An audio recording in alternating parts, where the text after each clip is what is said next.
Hey beautiful people, it's me again, Jill. Welcome to my mini vlog.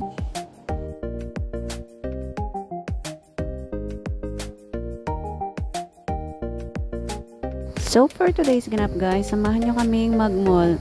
Another day, another gastos. Haha.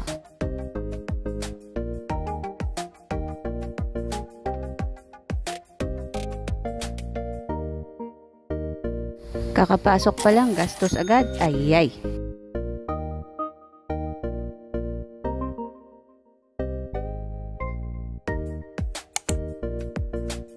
Kanina galing kami sa Tizenes, so ang second stop namin ay dito sa Stradivarius, one of the brand or shop na gustong gusto ko din dito kasi ang gaganda rin talaga ng mga damit nila.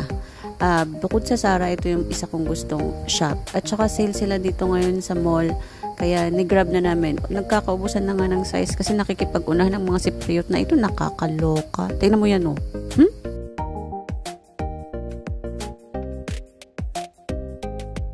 Napakadaming pwedeng pagpilian guys, kaya lang kailangan yung masusuot lang natin ang kukunin natin. For the sukat-sukat na ako dyan, tas sabi ko kay Marvel ng Cyprus, pakibidyohan mo nga ako parang yung mga vlogger na nagtatry ng mga damit na iba-iba, tapos di ko bibilhin.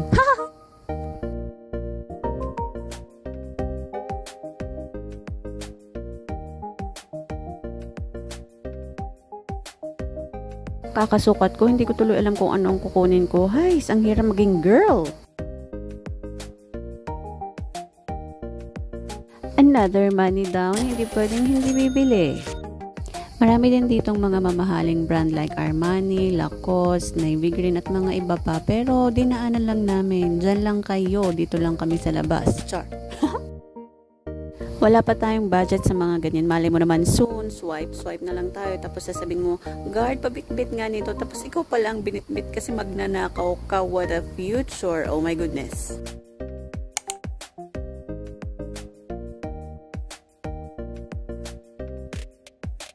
Next stop guys, dito naman tayo sa Zara. Oha, parang tiyangge lang nakahanger ang mga damit there and everywhere. Ang daming tao nung time na to. Ang daming mga Cypriot na nakikipag-unahan sa amin. Ayaw ipaubaya sa mga mahihirap. Nakakaloka. So ako naman pumipili dyan kunyari. Pero actually, ginugulo ko lang talaga yung mga damit.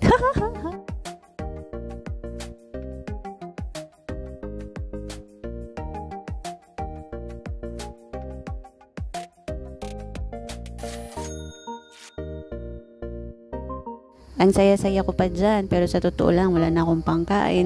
Mamaya makikita nyo na lang ako sa kalsada. Char.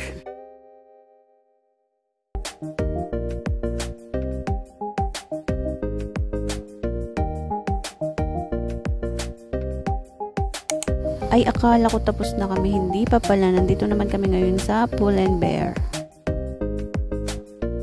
So, after pili-pili guys, kailangan na nating magbayad kahit ayoko. Char.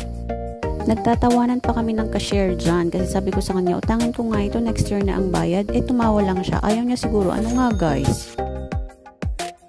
At lumabas na kami. Sabi ko kay Marvel, magkape muna tayo sa pool kasi nanghihina ako. Nanghihina ako sa mga binayaran ko. Joke lang. Minsan lang naman to, kaya sinulit na namin ang pagkakataon bumili para sa sarili namin. Kaya kayo guys, itreat nyo lang yung sarili nyo. Wala namang masama. So hanggang dito na lang guys. Thank you for watching. Bye-bye. Mwah!